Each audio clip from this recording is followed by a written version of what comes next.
नमस्कार, स्वागत है एक बार फिर से आप सभी का आपके अपने चैनल हनुमान सिंह परिवार में। आशा करते हैं प्रभु श्री हनुमान जी और परम पूज्य गुरुदेव बाबा नीम करोड़ी महाराज जी आप सभी भक्तों पर असीम कृपा सदैव बनाए रखें। एक भक्त को हमेशा ये लगता है कि उसके भगवान पर उसी का हक है, परंतु वह भूल जाता है कि कभी-कभी भगवान को भी उस पर अपना हक जताने का पूरा हक है। जी हाँ दोस्तों, भगवान का भी तो अपने भक्त पर हक जमाने का हक होता है। अर्थात भगवान भी कभी-कभी ये जताते हैं कि आप उनके क्या हैं और कितना उनके लिए महत्वपूर्ण हैं। और अगर इसके लिए आवश्यकता पड़े तो भगवान आपका लेखा-जोखा भी विधाता के साथ मिलकर बदल देते हैं और आपके लिए परिस्थितियाँ ऐसी गढ़ देते हैं, ऐसी परिस्थिति में आपको ले जाते हैं भविष्य में, जहाँ पर आप स्वतः उनके ही आधिपत्य में होते हो, उन्हीं के हक में होते हो।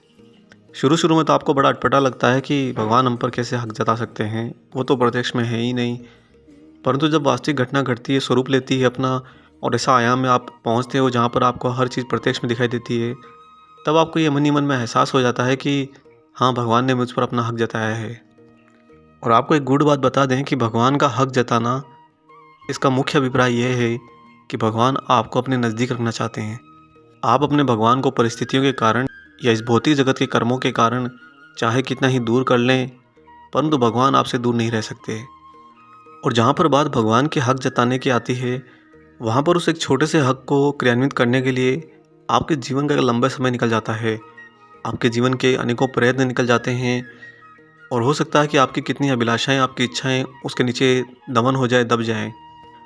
क्योंकि अंत में जब घटना अपना स्वरूप लेती है और आपको एहसास होता है कि ये तो मेरे ईश्वर का मुझ पर हक जताया जा रहा है, तब आपको यह भी लगता है कि जो कुछ मैं इतने सालों से कर रहा था या इतने महीनों से या इतने समय से कर रहा था, वो सब क्या व्यर्थ था?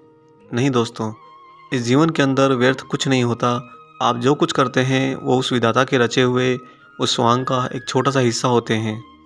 कहने का तात्पर्य ये है कि आपके कर्मों में बस आप इतना देखिए कि आपके किसी भी कर्म से किसी की आत्मा को आहत ना हो, किसी की चेतना को आहत ना हो। इसके अलावा जो कुछ भी आप कर्म करते हैं, इनमें से कोई भी कर्म व्यर्थ नहीं होता। आप जीवन के अंदर जो कुछ करते जा रहे हैं, विधाता ने जो कुछ आपके लिए बड़ा स्वरूप रचा है, उसी का एक छोटा सा हिस्सा होते हैं।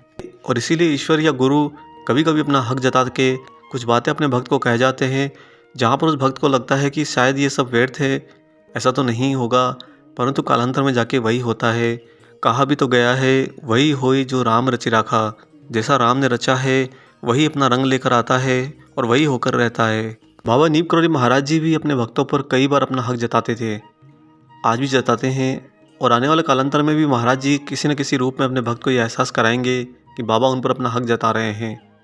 और मुख्यतः ये बात, उनका हक जताना, यह हमारे ही हक में होता है, अर्थात हमारे ही अनुकूल होता है। क्योंकि महाराज जी जब भी आप पर हक जताते हैं तो जो आशीर्वाद बाबा आपको देंगे, वह आशीर्वाद आपके भविष्य का एक बहुत ही सुखद हिस्सा बनने वाला होता है। और साथ ही आपको यह भी बता दें कि महाराज जी अगर आपको अपने नज़दीक रखना चाहते हैं, आपको अपने सानिध्य में रखना चाहते हैं, तो आप चाहे लाख जतन कर लो, लाख प्रयत्न कर लो इस जीवन के अंदर, बाबा महाराज आपके सारे रास्ते इस तरह से मोड़ देंगे कि उनमें चाहे कितना ही चलकर आप थक जाओ, अंत में आप वहीं पहुंचोगे जहां महाराज जी का सानिध्य होगा। आज के इस वीडियो में आपको एक ऐसा किस्सा साझा करेंगे जो सत्य घटना है और महाराज जी ने किस तरह से अपने भक्त पर अपना हक जताया और कालांतर में वही हक अपने रूप में रूपांतरित हुआ। इससे पहले कि हम आगे बढ़ें, आपसे यहाँ पर एक छोटी सी गुजारिश करना चाहेंगे।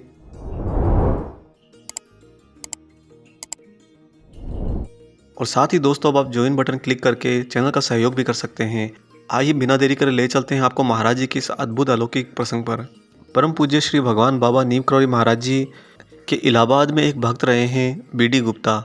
बाबा महाराज जी जब भी इलाहाबाद आते तो इन्हीं गुप्ता जी के घर पर जरूर जाते। महाराज जी का कुछ ऐसा इस परिवार के साथ में लगाव था कि बाबा महाराज पूरा दिन ढलने से पहले पहले एक बार गुप्ता जी के यहाँ जरूर पहुँच जाते। गुप्ता जी के परिवार में, उनके बच्चों में, उनकी एक लड़की थी जो उस समय स्कूल की छात्रा हुआ करती थी। और अमूमन जो स्कूल के छात्र होते हैं उनमें एक आदत होती है, आप भी अपने बचपन को जब याद करेंगे तो आपको शायद अभी चेहरे पर मुस्कान आ जाएगी कि बचपन के अंदर छोटे बच्चे जब होते हैं तभी अक्सर खेलते हुए, रोड पर चलते हुए छोटे छोटे कंकर पत्थरों को ठोकर मारते चलते हैं, जैसे कि एक बालक फुटबॉल खेल रहा हो। और ये आदत अमूमन सब बच्चों में होती है, क्योंकि आप पर जो मानसिक दबाव होता है उसको आनंदित करने के लिए एक बालपने के अंदर ऐसी बाल सुलभ क्रियाएँ स्वतः प्रकट हो जाती है। ऐसे ही गुप्ता जी की बेटी जो स्कूल की छात्रा थी, उसकी एक आदत थी कि वह जूते से रास्ते में पड़े ईंट या कंकर पत्थरों के टुकड़ों को फुटबॉल की तरह ठोकर मारती हुई चलती थी। जब वह स्कूल पहुंचती तो स्कूल के मैदान में भी ऐसा ही करती थी। परिणाम स्वरूप उसके जूते का अगला हिस्सा जल्दी ही फट जाता। घर में कई बार इस बात पर डांट भी पड़ती, पर उसकी आदत नहीं छूट रही थी। उसके घरवाले उसके इस व्यवहार से यह अनुमान लगाने लगे कि शायद वह उद्दंडी होती जा रही है और भविष्य में वह कुछ करेगी नहीं, क्योंकि अमूमन जो बच्चे इस तरह की हरकतें करते हैं उन्हें उनके माता पिता के द्वारा कुछ उलाहनें मिलती हैं कि तुम तो जीवन में क्या ही करोगे, बस ईंट पत्थरों को ठोकर मारते रहो और जीवन में ठोकर खाते रहो। माता पिता की यही उलाहनें बच्चों को कई बार मनस्थिति के अंदर दबा देती हैं, अतः हमें ऐसा नहीं करना चाहिए। यह घटना है सन 1964 की। एक दिन जब बाबा महाराज जी गुप्ता जी घर में विराजमान थे, उस समय वह लड़की 10वीं कक्षा में पढ़ा करती थी। उस दिन भी जब वह स्कूल से आई तो उसका जूते का आगे का हिस्सा ठोकरें मारने से फटा हुआ था। जब गुप्ता जी की लड़की उन्हीं फटे हुए जूते के साथ घर पहुंची तो बाबा जी ने उसे देखते ही तुरंत कहा कि इसे आज डांटना मत, यह हमारी लड़की है, इसके लिए नया जूता अभी लेकर आओ। महाराज जी का आदेश भला कौन टाल सकता थे। तुरंत गुप्ता जी नज़दीकी बाजार गए और अपनी बेटी के लिए एक नए जूते की जोड़ी लेकर आ गए। जब लड़की ने नए जूते की जोड़ी पहनी तो महाराज जी उस लड़की को दुलारने पुचकारने लगे। साथ ही बाबा ने मुस्कुराकर उसके सिर पर हाथ फेरते हुए एक छोटी सी भविष्यवाणी भी कर दी कि तू बड़ी होकर हमारे पड़ोस में ही रहेगी। अक्सर ऐसी बातों को बहुत हल्के में लिया जाता है और परिवार में एक विनोद भरा एहसास उत्पन्न हो जाता है, जिसे हंसी मजाक में टाल दिया जाता है। ऐसा ही उस दिन भी हुआ। महाराज जी की ऐसी भविष्यवाणी को सबने बालिका के लिए प्रोत्साहन से ज़्यादा कुछ नहीं समझा। उस छात्रा के 10वीं कक्षा में पढ़ने की यह घटना 1964 में घटी थी और काल का पहिया अपनी गति से घूमता रहा। आगे जाकर सन 1973 में बाबा महाराज जी ने अपना शरीर त्याग दिया। अब महाराज जी के शरीर त्यागने के बाद वृंदावन आश्रम में उनका तत्वपीठ मंदिर भी बन गया। उधर जो बीडी गुप्ता जी की लड़की थी, जिसे महाराज जी ने कहा था कि हमारी लड़की है, हमारी बेटी है, वह कालांतर में पढ़ाई में बड़े ही अव्वल तरीके से आगे बढ़कर डॉक्टर बन गई। और देखिए, खुशनसीबी की बात थी कि उसका विवाह भी एक डॉक्टर लड़के से ही हुआ। उन दोनों का वैवाहिक जीवन बहुत ही सुखमय बीत रहा था और कालांतर में सन 1989-80 में इन दोनों ने एक नर्सिंग होम खोल लिया। दोस्तों, यह नर्सिंग होम बाबा महाराज जी के वृंदावन आश्रम से मुश्किल से 250-300 गज दूर अटला चौकी के पास ही है और इसका नाम है दीप शिखा नर्सिंग होम, जो आज भी मज़े में चल रहा है बाबा के बिल्कुल पड़ोस में। महाराज जी ने जो 1964 में इलाहाबाद में उनके घर पर भविष्यवाणी करी थी कि बेटी तुम मेरे बिल्कुल पड़ोस में रहोगी, कालांतर में जाकर यह घटना पूर्ण सत्यापित हुई। यानी कि महाराज जी एक छोटी सी बात का जो आशीर्वाद उनके मुंह से दे गए, उस आशीर्वाद को फलीभूत करने के लिए प्रकृति ने दीप शिखा के जीवन का पूरा ढर्रा, पूरा रास्ता इस तरह से रचा कि वो पढ़ाई कर कर डॉक्टर बनी और डॉक्टर बनकर उसने नर्सिंग होम खोला, वो भी महाराज जी के बिल्कुल पड़ोस में।